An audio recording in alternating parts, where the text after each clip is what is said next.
Halo Fearless Mom, ternyata banyak banget yang mau tanya perihal gejala stres pada bayi dan anak dan bagaimana penanganannya. So, langsung kita bahas yuk.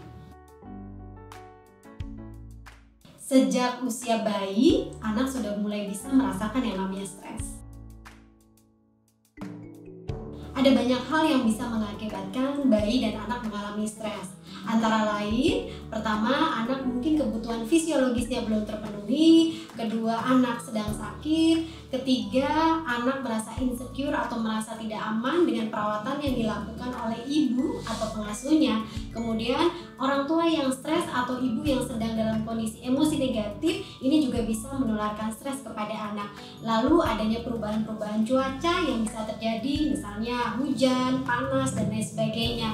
Lalu perubahan lain yang memang kadang tidak terduga di sekitar anak. Dan yang terakhir terkait dengan genetika, karena ada sebagian anak yang memang ambang stresnya ini rendah, tapi ada juga anak yang memiliki ambang stres yang tinggi. Ketika menghadapi stres, biasanya reaksinya tidak terlalu berlebihan. Untuk bisa mengetahui gejala stres pada anak dan bayi, kita bisa melihat dari perubahan emosi, perubahan perilaku yang tampak dalam kesehariannya. Contohnya saja, anak yang stres biasanya nafsu makannya itu berkurang, pola tidurnya menjadi tidak teratur, lalu kemudian biasanya seringkali rewel, tantrum, mudah marah, dan agresi. Kemudian juga biasanya seringkali mengalami yang namanya mimpi buruk, tidur menjadi gelisah, dan kalau terkait dengan proses pembelajaran, anak biasanya memiliki motivasi belajar yang rendah dan konsentrasinya juga menurun. Yang pertama, ketahui penyebab stres pada bayi dan anak. Tingkatkan kepekaan orang tua, apakah karena kebutuhan dasar atau karena perubahan cuaca atau karena hal lain. Yang kedua, kita bisa memberikan perhatian penuh kepada bayi dan anak.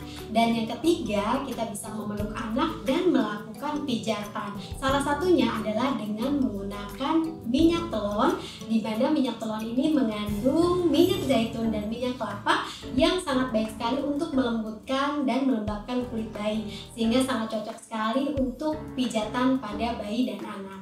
Karena tanggal 20 November kemarin kita baru saja memperingati Hari Anak Sedunia, maka saya ingin memberikan pesan kepada semua orang tua dan khususnya Fearless Mom yang ada di sana.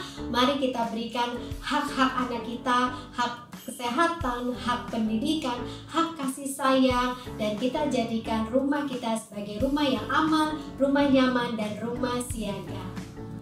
Nah, oke, sampai di sini dulu ya. Semoga bermanfaat dan segera langsung dipraktekkan bersama anak-anak tercinta di rumah ya.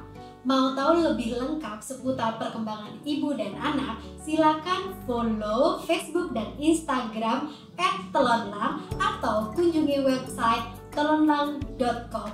Nah, buat yang ingin bertanya, silakan tulis di kolom komentar di bawah ini. Sampai jumpa.